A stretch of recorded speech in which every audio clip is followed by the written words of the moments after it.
The broadcast is now starting. All attendees are in listen-only mode. Hello everyone, and a warm welcome to this first session at episode 3 of Join Digital. This is Venn's online pop-up conference happening every Wednesday.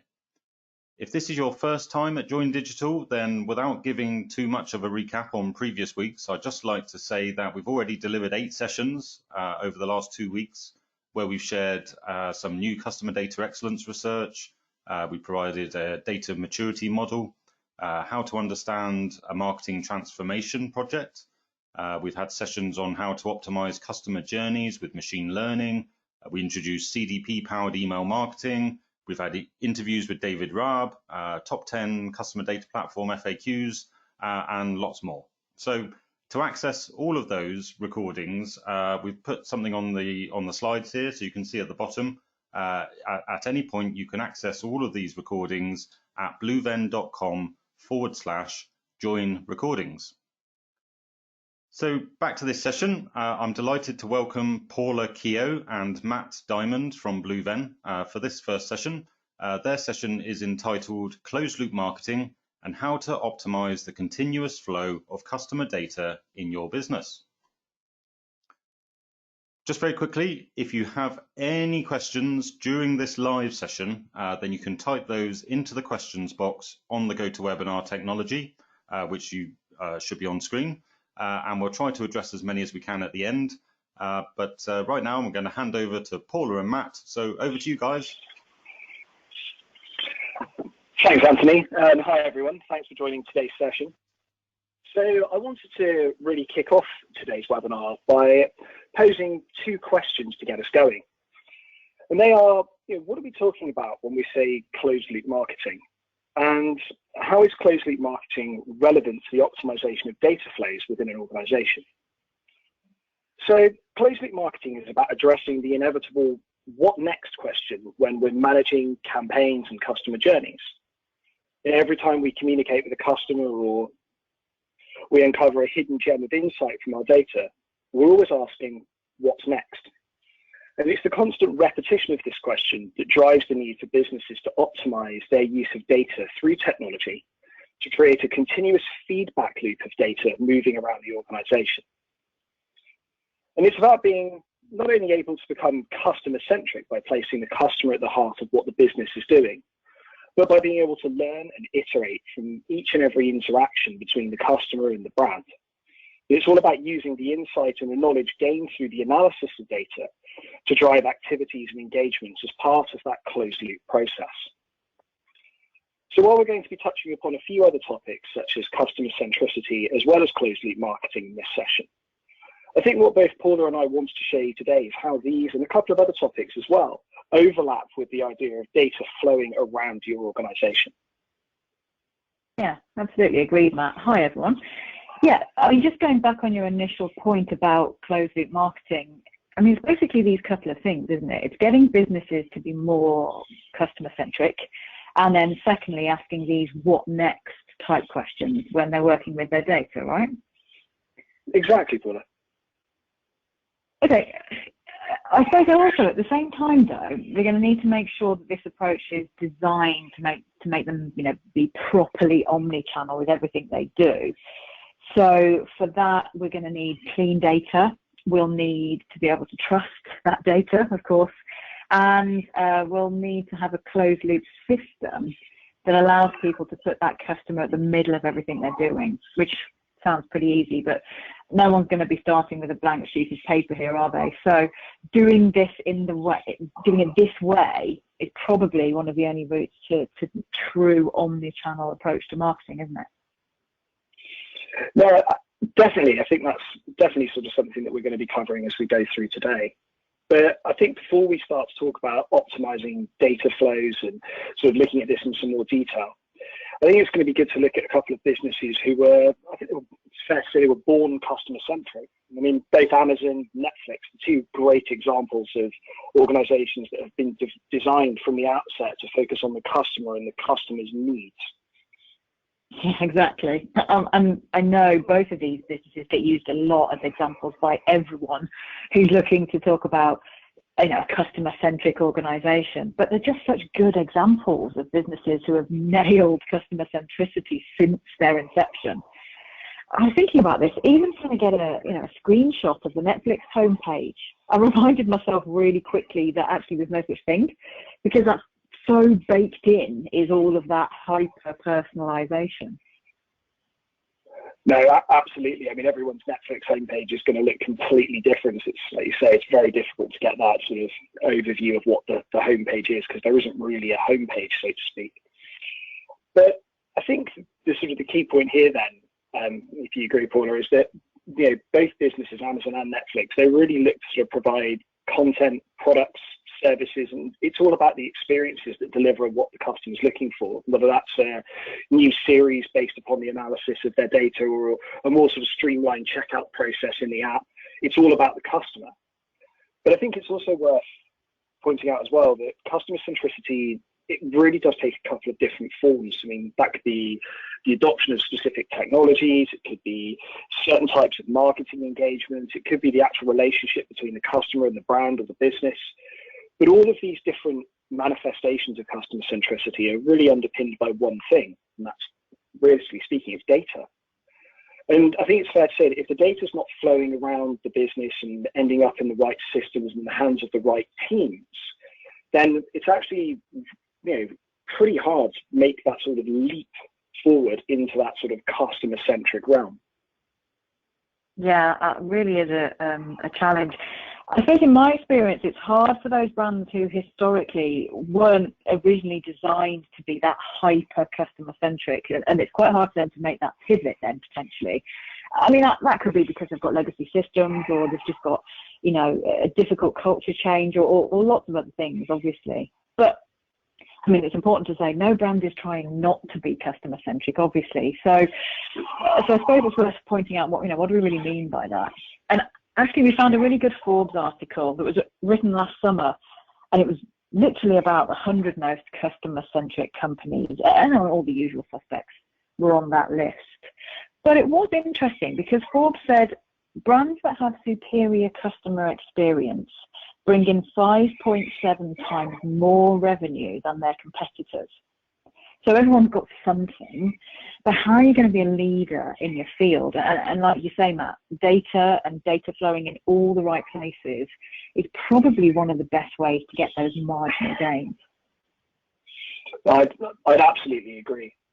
But in that case then, I think sort of spending some time thinking about how we're connecting marketing teams and customers and doing so in that sort of timely, meaningful, relevant way. And acknowledging that that's actually becoming an ever-growing challenge in today's world where we're expanding across multiple channels, multiple technologies, and multiple systems. So as we all know, gaining insight into the customer and how they're interacting across their different devices and the different channels is a really big challenge for any business. And not only that, though, it's about deploying the business's memories of a customer interaction that's stored in all those different operational systems, and then using that to really better engage the customer in a more personalized and relevant way. And doing this is actually really complex to achieve. And I think when you combine the customer's expectations around their brand experience with the issues of actually accessing the data that's contained in multiple systems, we can sort of start to immediately see the problem that poor data flows can have when we're talking about delivering against customers' ideal brand experience. Yeah, so I guess the next big question then is this: how many systems do businesses actually use? And it brings me back to that idea about a blank sheet of paper. No one's starting from scratch with this, of course, and we know it's a hard job to pull all these data together, but it's not as hard as you might originally think if you've got the right solutions in place. So obviously different for everyone, but for the purposes of today, we can say that every sales channel has a system, website, point of sale. You've also got every communication channel to think about, your ESP, your SMS gateway. And on top of that, you've also got the back-end stuff, those operational systems, logistics, ERP, CRM, those sorts of things. And they all house data that you have to think about too. Well, that's a really great point, Paula. But I think essentially the answer to the question that sort of I know I tend to hear is, really it's about more systems than I want to think about. And I think it's that response to that question that really illustrates the problem. Businesses are collecting so much data, whether that's on the customer or all the other aspects of their actual operations.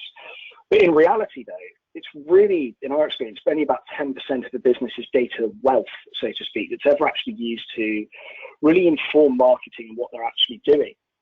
And this is for a couple of reasons. I mean, you might find businesses that have forgotten they're collecting certain pieces of data. It could have been part of a failed project, or lost in the sort of turnover of staff over time. Or it's actually more often than not, it's about the business not actually being able to get at the data in the first place. Now, I know that we've been talking about data being the key driver of the whole sort of ability for businesses to make that pivot to customer centricity.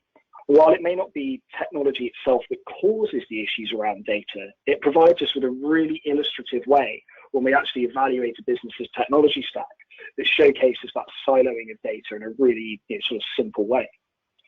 But in my mind, really, that's kind of the second problem in this area that really does actually need to be solved.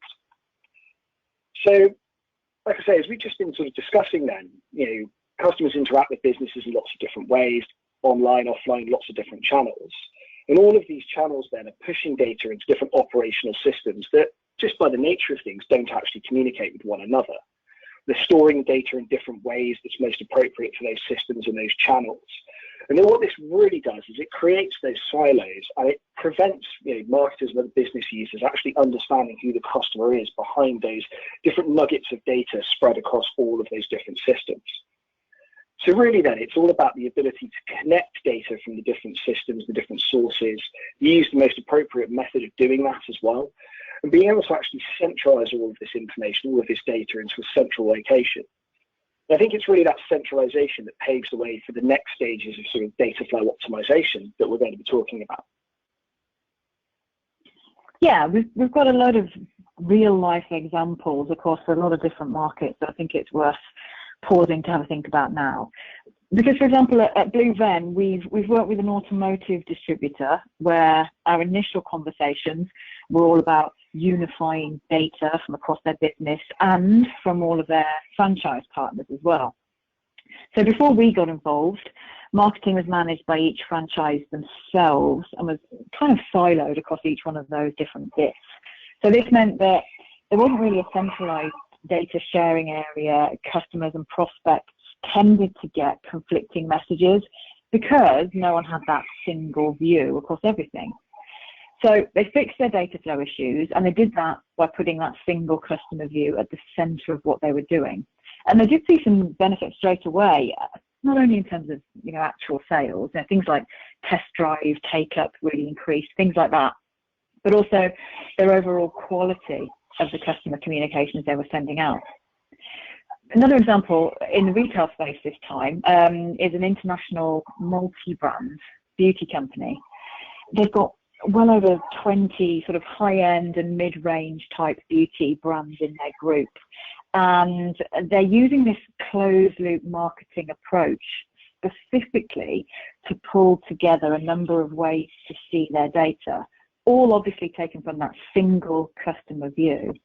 But what that does is it stops them with any cross-brand cannibalization, and they can work out who their highest value customers were for each brand and then target them just for that. And there's no way they'd be able to do that without pulling all the data into one continuous flow first. Finally, though, a third way to look at this is through the eyes of a global charity. So their problem was not being able to link different cohorts of customers and supporters together. So again, because they were managing them in a different way, they didn't close off the data loops. So there were loose ends in lots of different systems. But when they got a clean, trustworthy data flow and pulled all those threads together for the first time ever, they were able to understand the overlap between people who buy things from their shops, people who volunteer in those same shops. You've got business owners and even things like professional volunteers like architects who help them design schools in poverty-stricken countries and things like that. And because they could understand that overlap, they could actually focus on getting the right messages to them and, of course, at the right time. And then, again, as part of that loop, they could learn about their behaviours and their preferences in a much more advanced way. I mean, those are all really great examples, Paula. And I think when we start to think about actually creating the sort of single source of the truth required to underpin all of those activities, like I said earlier on, it's about being able to feed data from each of those disconnected systems and bring it all into one place, so into a customer data platform, or CDP to use the initialism. But it's all about using that CDP to really automate the validation, cleansing, standardizing, matching, merging, deduplicating of all of the business's data in order to provide marketers and actually the rest of the business as well with that sort of single unified golden record of each individual customer. And it's that sort of robust data foundation that, being completely trustworthy, can then be used to actually underpin all of the different activities within the business. And because this can be completely shared across the organization, this is sort of helping in a number of different ways that we'll come on to later.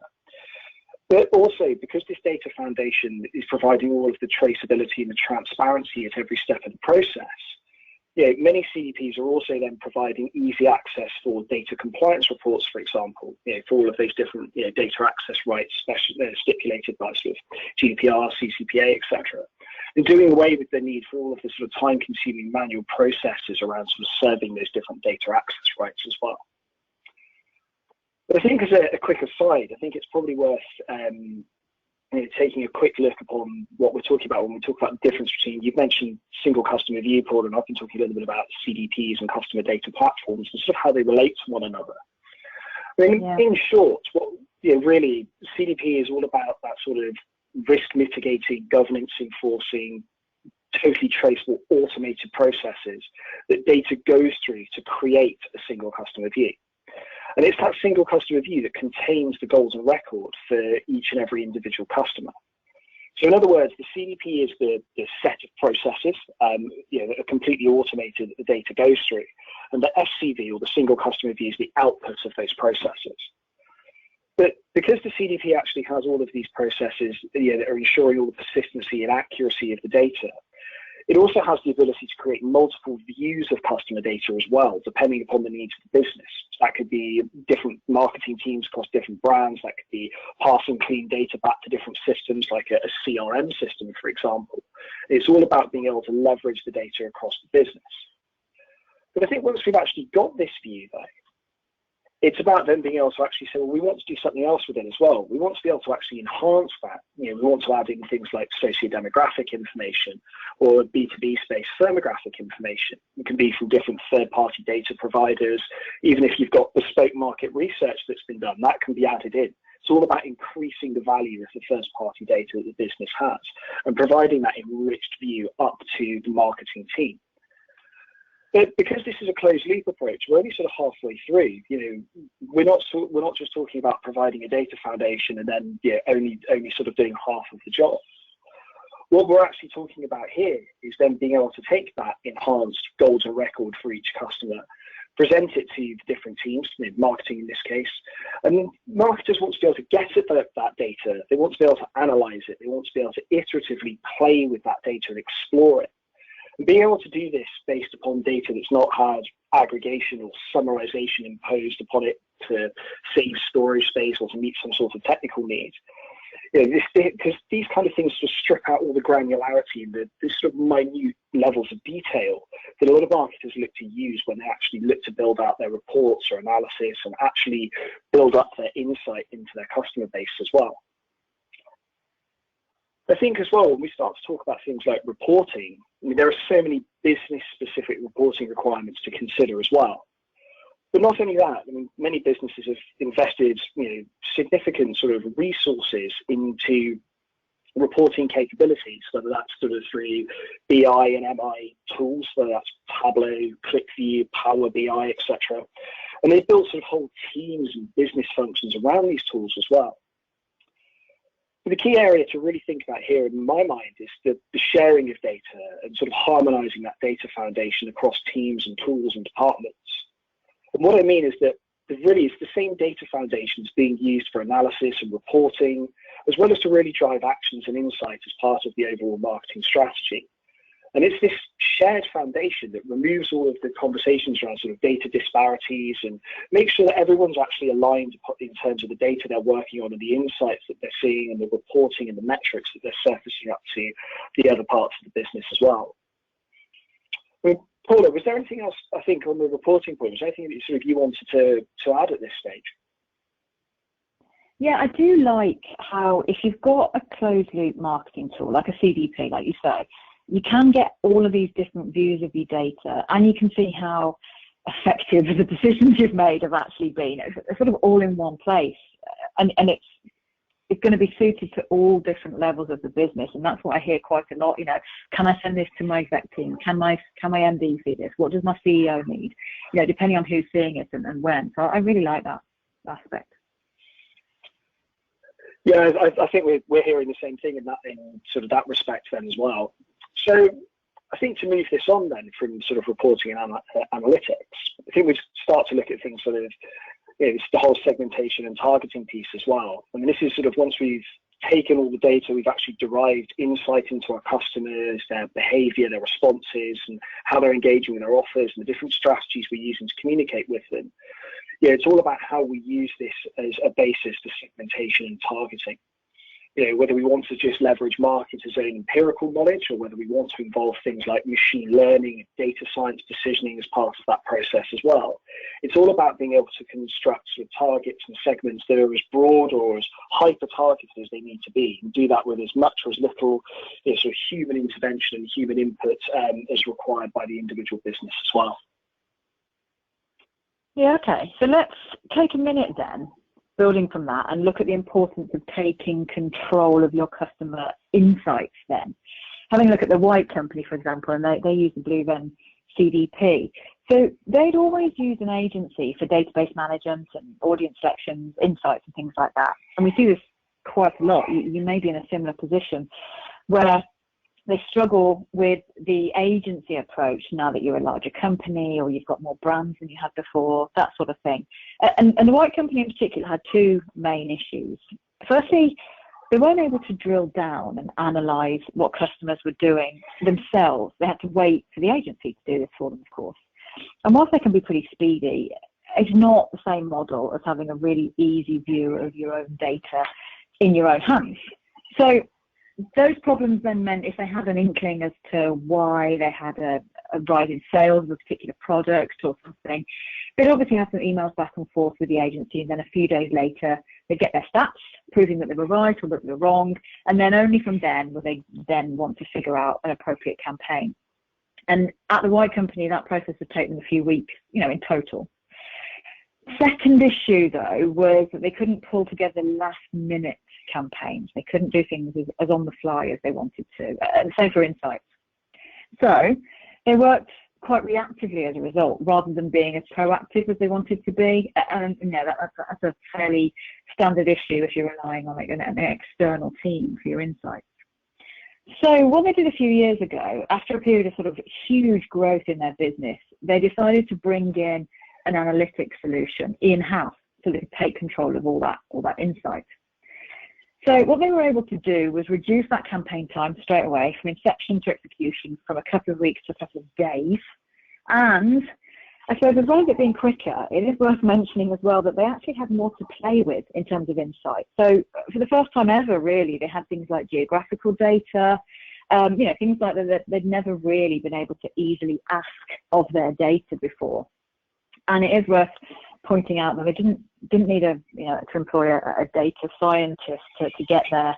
This is all through that drag and drop idea of the insights tool. Even I could use it. So I think sort of building upon that, sort of, what you've just been saying there, Paula, I think the next stage of this then really is about sort of the journey automation side. It's about using the outputs of all of that analysis, all of that targeting, and the ability to be both reactive and proactive and have the data at the fingertips of marketers to really actually then build out that sort of choice of all of those different multi-touch, omni-channel journeys. And then actually being able to use those journeys and configure them to deliver all of the timely and relevant messages to those targeted and hyper-target audiences. But all of this is then going to be based upon that trustworthy data foundation that we were talking about right at the beginning of the session. But on that point as well, when we're starting to talk about journeys, I have quite a lot of conversations around sort of starting customer journeys and campaign planning, and they all tend to really center on a couple of things, but it's all really down to the ability to accurately coordinate the delivery of messages and experiences based on that up-to-date view of data. I mean, an easy example of this, just as part of the session then, would be to sort of start off with delivering an email on a Monday, let's say, and then wanting to follow that with a social media post on Wednesday based upon the level of engagement that the customers had with that specific email, for example. But centralizing the coordination of all of this, as I've been saying, it really allows marketers to actually have better control of everything from within one place. And they're not having to jump across all of the different tools, and allows them to really easily optimize the journey as well. So in this case, if I'm unsure that actually following up my email with a social post is the right thing to do, I could choose to optimize my whole sort of channel mix based upon an iterative sort of testing strategy, saying, well, actually, do I want to follow up by sending that social post? Do I want to try using SMS? Do I want to try a second email? Do I want to even maybe, if I've got the opportunity to actually phone the customer direct? The options I've got in this area are pretty much endless and are only limited by the channels I have and the imagination I can put into that strategy. Yeah, that's exactly it, isn't it, Matt? It's that fundamentals of omnichannel that you can see there. That's kind of what we mean by a closed loop marketing approach. You've got to be able to rely on, when you ask that what next question, knowing you've got everything in one place to actually answer it fully, I suppose.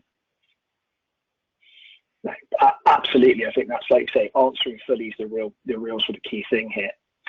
And I think sort of as we start to get towards the end of our loop, by being able to communicate with customers through those preferred channels, this is allowing us to actually close that loop. This is where marketers are actually able to continue to make better informed decisions based on their customers' interactions and their engagement, because they've got that reliable data foundation. But at the same time, that profile, that golden record for each customer is being fed by all of the different interactions. So every time they're engaging, the data is just flowing around and around this loop. And it's allowing marketers to really evolve what they're doing in line with customer behaviors and preferences over time. But I think it's fair to say as well that it doesn't sort of stop there, though. As we mentioned earlier on, it's the ability to provide customers with that up-to-the-minute, relevant, personalized experience that's based upon those behaviors as well that solutions can also drive. Yeah, talking about real-time communications then and personalization. Another example is, this is something that Space NK are actually doing really well. They've got the ability to call on that unified data foundation. They've got that trustworthy view of the customers. But similar to the White Company, to be fair, it's also helping their marketing team self-serve all of that analytical reporting segmentation stuff that they need. So Space NK improved all of that highly personalized campaign capability, and it connected all those customer purchases and behaviors with things like loyalty rewards and incentivization and all that repeat purchase behavior. And of course, rewarding that micro-influencer sort of behavior as well. In fact, one of our marketers here at Blue Venn is a big fan of Space NK, and she often shops there. And for those of you who do as well, you'll already know this, that they're very highly customer-centric. They're one of those brands that we were talking about at the beginning of the session. The whole customer experience is sort of really seamless and feels really personal. So on here, you'll see there's a couple of emails on that right-hand side. And the one at the top is a follow-up one. It's a follow-up on a purchase. And they're encouraging you to leave a review, and in return you'll get some extra points on your loyalty card. And that one at the bottom there in black and white, that's updating someone on how many points they've got and reminding them that you might lose those points in 3 months in this example. So of course, what you're trying to get them to do is to prompt them to visit the store again, make some additional online purchases, whatever it is at that point in time. But you can see the amount of insights and personalization and good old trustworthy, comprehensive amounts of data that we've got on each of these customers. That's how this kind of community strategy works. That's what it draws on, and how seamless, hopefully, it feels to the customer. I always think, if you can impress a marketeer, you're doing pretty well. Absolutely, Paula. I think anything that impresses someone else that works in marketing is definitely something that's sort of worth shouting about. But I think in summary, then we take a little look at this loop. The insight that businesses can derive into customers via data is, it's really valuable. I mean, a lot of people I've spoken to say it's actually probably one of the most valuable assets any business can have. I think, Paula, as you'll agree, many of the conversations we've both had, they sort of illustrate this, and it's all about being able to bring data into a single solution, ensure that it's accurate, establish that it's a trustworthy data foundation, and doing that's key before sort of moving on, and then being able to share that data with the various teams and the different tool sets around the organization. But I think really it's the accuracy of data that's increasing the ability for the different teams, marketing as well, to really meet the customer's experiential expectations.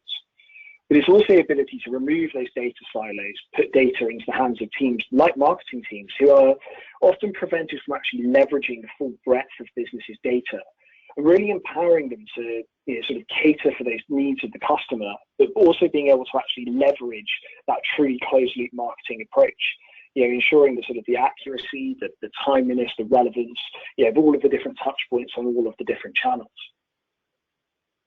Yeah, so we've literally come full circle then, haven't we? Because if you're using that closed loop focused marketing team, you're going to be concentrating on getting the right data in that flow, getting that right, but also getting it to the right teams, like you say. I suppose one of the other things we're going to be keen to do is to find out that feedback from all those decisions that people have made and that you've made, and if they were the right ones, and to do more of the things that work, the usual processes. So I suppose once your customers have behaved in that particular way, that close, it feeds it all back into the CDP to give you more next time for the campaign or the segment or whatever it is you're looking to find out. No, absolutely. It's that feedback is so crucial. And I think, when we start to talk about the benefits of closed loop marketing, I think we can really sort of sum it up in sort of 4 points. I mean, when we're thinking about efficiency of process, I mean, you can sort of see how a closed loop approach to marketing that's leveraging technology like a CDP really allows businesses to reduce, in a lot of cases, remove a lot of the manual data handling and manipulation, and then mitigating all of the risks associated with that approach as well. But it's also, the insight that businesses can derive from data. They can actually start to plan and operate more effectively and more efficiently, and actually take a true sort of data-driven approach to the activities that they're conducting. And then also sort of having all of that, trustworthy data that underpins all of those decisions, as we've been talking about.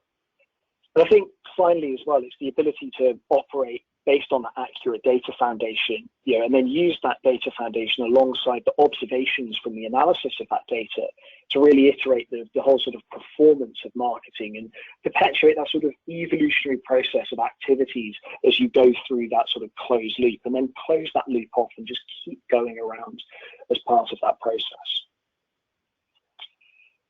So Anthony, I noticed we've had a couple of questions come in as well. Sure, so yes, did we want to sort of have a look at those as well while we've got some time?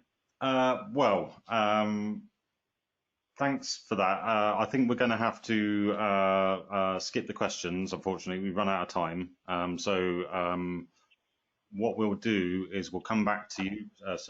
Ben, Claire, we'll come back to you with answers to those questions later today. Yeah, sorry, we do have to move on. Let everyone have a cup of tea or a cup of coffee between sessions. So the next one is coming up in about 25 minutes time. Just a quick reminder that session is a guide to modern marketing technologies and tactics to become a customer experience leader. So in that, we're going to be actually joined by Rob Amos from Upland CXM. They're a technology partner of Blue Venn, and Rob is going to be with Jim Kelly from Blue Venn, and they're going to be talking about voice of the customer systems and customer data platforms and how you can get those two working together. It's going to be a very interesting presentation, so please do log back in for that. And just a reminder again that you can catch up on any of our Join Digital recordings, which are available at bluevenn.com/join recordings. you mind just clicking through to the final slide, Matt? Thanks. So yeah, and also remember, we do have Join Digital happening next week. So episode 4 is on May the 13th. And you can see along the bottom of the screen there that we have those 4 sessions from partners next week. Okay, so I hope to see you in about 20-25 minutes time for the next session. Until then, thanks and goodbye.